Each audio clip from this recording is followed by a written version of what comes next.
Albert Brooks, just a great comedian, funny Yeah. actor. And I never knew that he did this comedy record called A Star Is Bought. Ernie, I went looking online, and so many amazing people were involved with it, along Yeah. with Albert.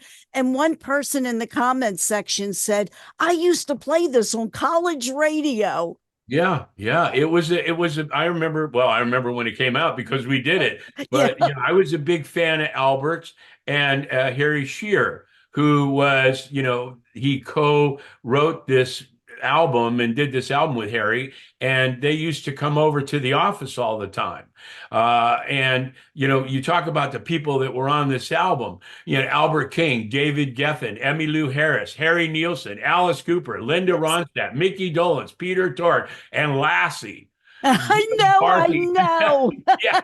Well, it was amazing because Chris Worf was the art director at the record company, and it was Geffen, Geffen's label. It was distributed by Elektra, and Jack Holzman was president of Elektra. And so we kind of, and Chris was one of those art directors that saw us as an asset rather than a competitor that was taking work away from him. And I think that was because it was his art department was just him and another person that checked all the mechanicals and production, making sure that it was right before it went to the separator and the printer.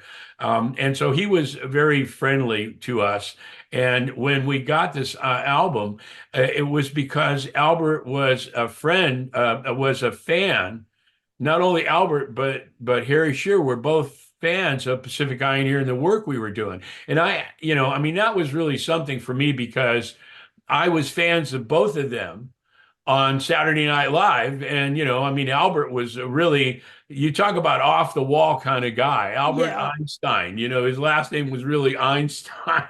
And he changed it to Brooks, but and he had a great movie career as well. But this album, when they came to us, I mean, Elektra Records was on La Cienega, where Pacific Pioneer was. We were just a few blocks away, and one day he walks in, and I'm like, that's Harry. That's Albert Brooks. He's like, he goes into my partner Tony's office and they're talking and they call me in and I meet him and it was just awesome because I was like he had those little videos that he was doing on Saturday Night Live and he and Harry were both writers for the show and I had no idea that he was a fan of ours and I really it was great talking with him because I really liked him. And his brother, do you know who his brother was?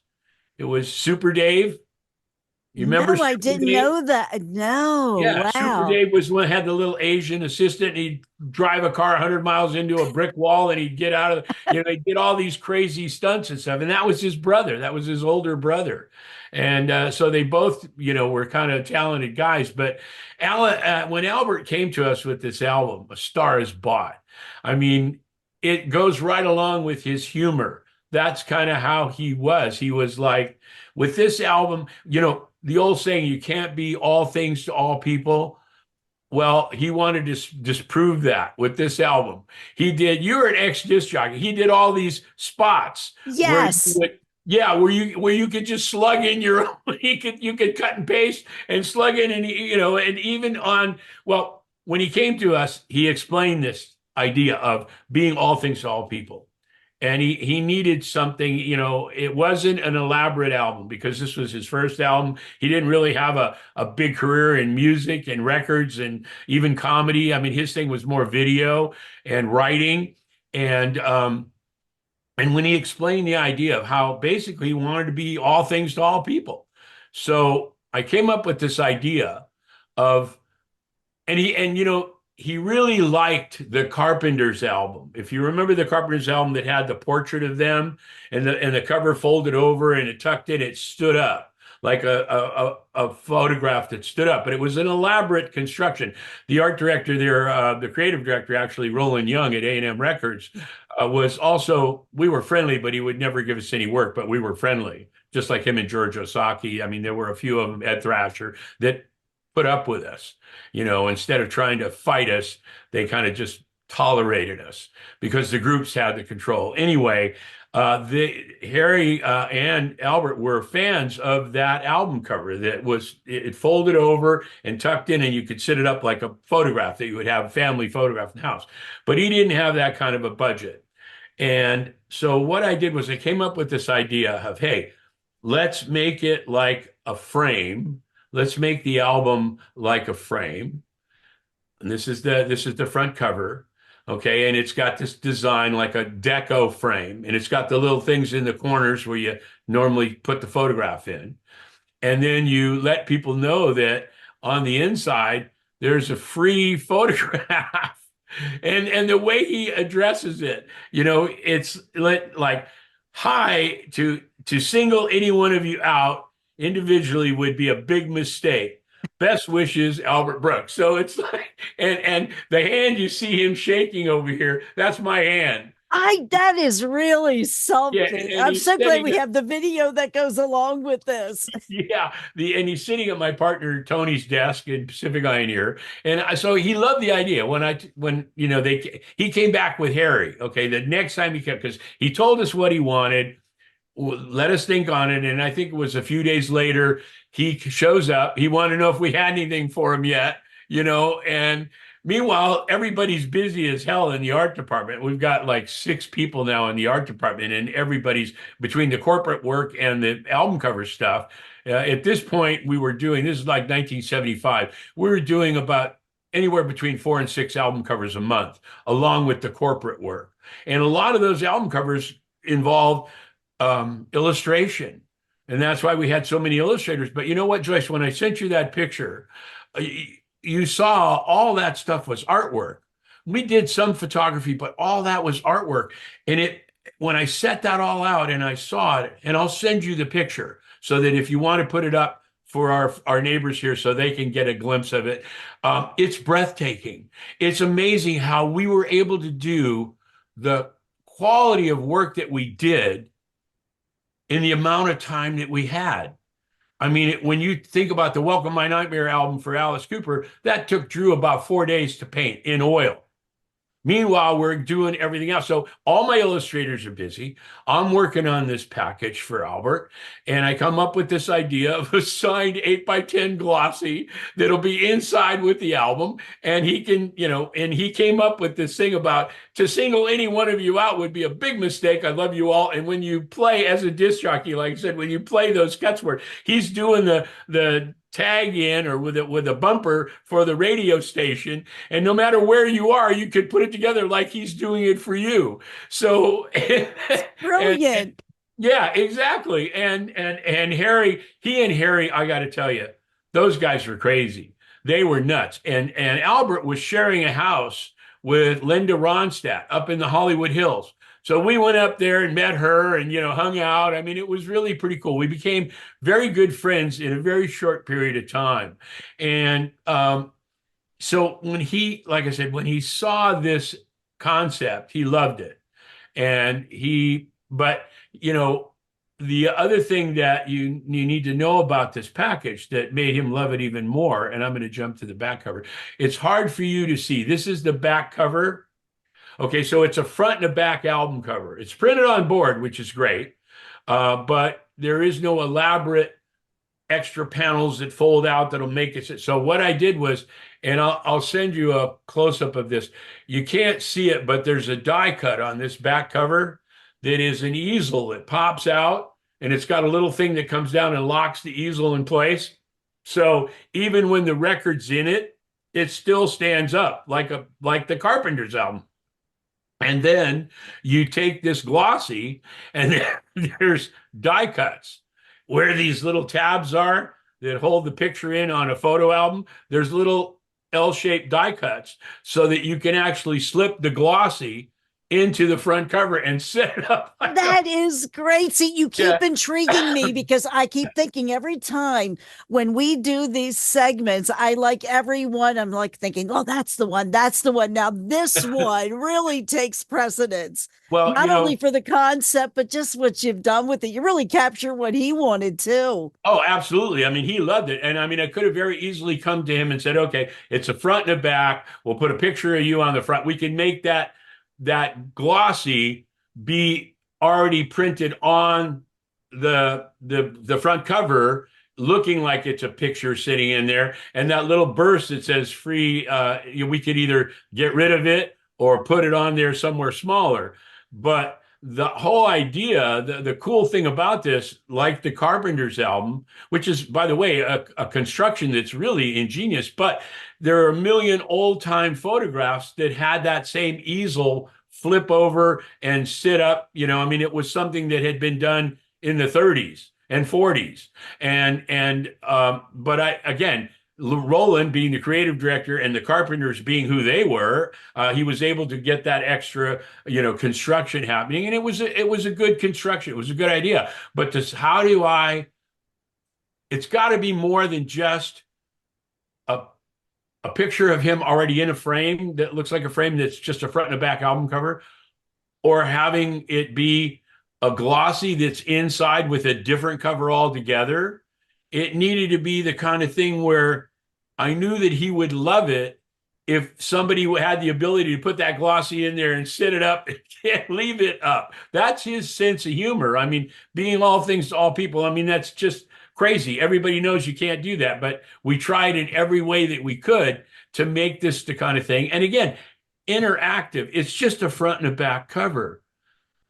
And like I said, you can't see it this well. And I should probably, what I think I'll do is print it out and draw the easel so you can see it easier. That'll be great. Yeah, because it was really ingenious. It was a simple idea that I was able to, without the elaborateness of the Carpenters album or extra panels to make it like the Leon Russell, where you had that third panel that curved and you got that Yeah. three-dimensional effect.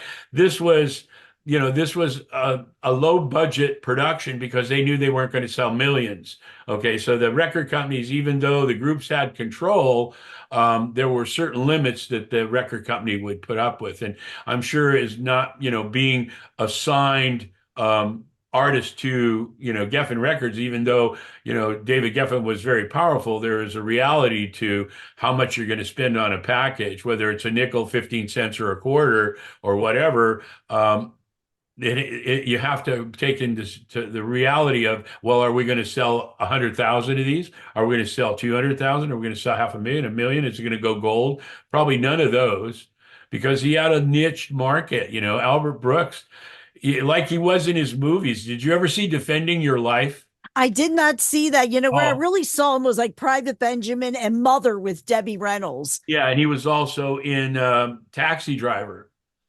He was Wow. Yeah. her partner in the political thing they were. I mean, he's been in a lot of stuff. Do yourself a favor. Defending Your Life is probably one of the funniest movies you're ever going to see, and it's totally Albert Brooks. It's totally Albert Brooks, and it's just hilarious. And it's him. I mean, in real life, he's just like he is in videos or in movies. I mean, it's how he is. He's got this very strange sense of humor. And he and Linda Ronstadt were best friends. They were roommates. They shared this beautiful, house. It wasn't even an apartment. It was a house up in the Hollywood Hills, and she was very sweet. She was just. I always loved Linda Ronstadt. She was an amazing woman, and it's a shame that she is not doing well. But God bless her. I mean, life is a short adventure and journey, and hopefully there will be more to it than what we're experiencing now. And being able to leave a mark. I mean, and again, like I said, I'll send you that image so you can see just some. When you saw what you saw, there's 350 of those, and you saw probably you didn't even see them all that I had up, but I'll send you all of them. There's probably, I think I counted 20 pieces. And it was just breathtaking. Everybody that walked in there and saw that picture that I sent you was blown away. And in fact, one person who was very, very into album cover art and a collector himself of over 100 originals, when he saw those pieces, he turned to me and he said, I've been collecting for years, and I have a lot of pieces, 100 pieces, but none of them come up to the quality of what I'm seeing here in front of me. I'm absolutely floored because the pieces have always been put away. They've been in crates. They've hung in shows in galleries and museums, but not for long.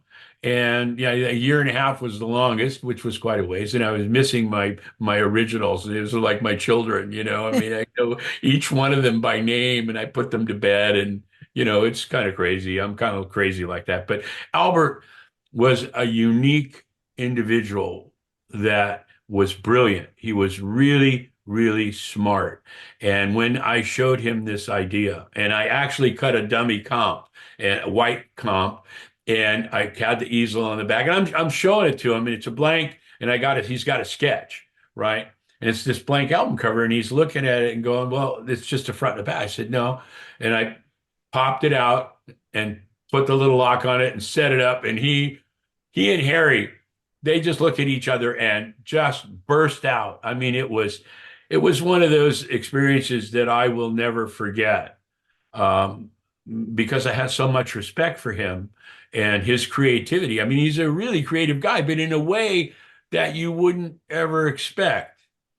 It's a dry sense of humor, but it's actually very smart and makes you think, and I think that a lot of that was like, I think that comedy is coming back like that. It's becoming more of being able to see the reality and talk about reality rather than to be very, very careful. Comedy is one of the most important things that we have. It's like music, and we have to be able to have it, and it can't be hindered, and it can't be restricted, and it can't live in a box. It's got to be out there, I mean, and it goes back forever, starting, way before Lenny Bruce and George Carlin.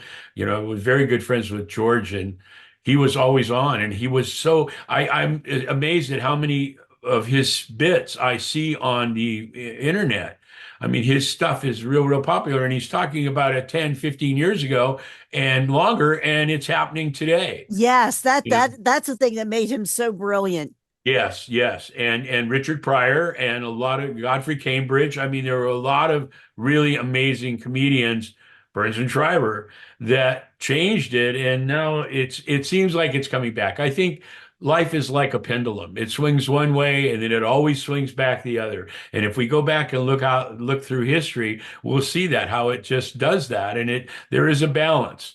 And Albert was one of those kind of guys that was just pushing it all the time, and a dry sense of humor that he got. Harry got it. That's why they were such great, collaborators on this package. I mean, probably, you and I and a few others are probably the only ones that ever remember this album, but I really think it's one of the better comedy albums that makes you think in a different way. It's not it's not George Carlin, and it's not Richard Pryor, and it's not, Dice Andrew Clay, and it isn't any of those. It's just different, and it's unique in that way. And Albert was really a brilliant guy and really great to work with. I really enjoyed doing this album. I wish I could have done more for him. But it's like we talked about. People come in and out of your lives, and some make a real impact, and then it's a one-time thing. There are others that come into your life that you don't want in your life, and then there's others that come into your life that stay there, and you keep growing with them. And Albert was one of those one-time wonders, but I'll never forget it.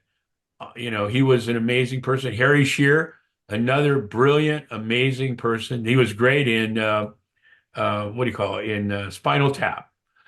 He was the one that kept having the cucumber in his pants wrapped in tin foil. And that was how they were. I mean, they were really funny guys, and they really loved each other. You could tell the way they would interact. I had that same ability with the artists that I worked with, the illustrators that I worked with, the designers at Pacific Eye. We had that kind of interaction that Harry and Albert had, and they really fed off each other, and they would come over and play rough tracks and laugh. They were laughing they were like Franklin and Jay, always laughing at his own stuff, but they never really did it on the record, which Franklin did. He laughed on everything every punchline he delivered. He laughed harder than anybody. So, but the real comedians are real characters, and I realized how many. Looking back and doing these shows with you, I realize how many that I've done with comedians, and Glenn Wool was the one I just did a couple of years ago, a Canadian comedian. And, I mean, and I was supposed to do something with the Trailer Park Boys, but that never happened. But that's okay. It's all right. I'm in no rush. I got plenty of time. It'll come along. And it's great because I think comedy is an area that should be honored so much more. Yeah. I was surprised because I was looking at Albert's background. I don't think he was a disc jockey, but he sure had the persona of the DJ. It was Yeah. so funny when listening to him and how fast his thoughts were. He reminded me on this album, there was a guy named Dickie Goodman. And Sure. Dickie was a producer, and he put together this group called the Glass Bottle. But Dickie had this one record, a couple of them. One was On Campus, and he would take these songs like that were very popular in the day, and he would actually ask, like a question, and then the song would give the answer. Answer. Yeah, I've heard it. I heard his name. I've heard about him. I've never heard his stuff, but is it available on the internet? I am sure it is. And he did something, I think Flying Saucers 1 and 2 was one of those early type records. It Right, was right, right. Purple, what is it? The Purple People Eater, and That was Shep Woolley. That and yeah, oh, sure. we're really digging out a lot of good stuff there, but Yeah. great album. So hey, we got to do a mind meld, Ernie, because Well, I got a chance because to you're a listen disc a little bit.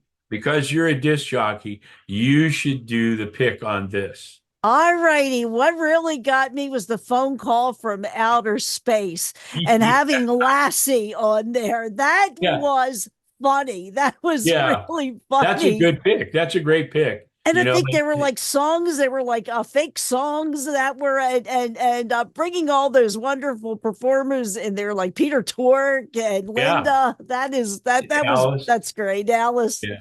Yeah, I knew a lot of them, I mean, Harry Nielsen and Alice and Linda Ronstadt, Mickey Dolenz. Remember him as Circus Boy when he Oh was yes, his first series with Wallace Berry Jr.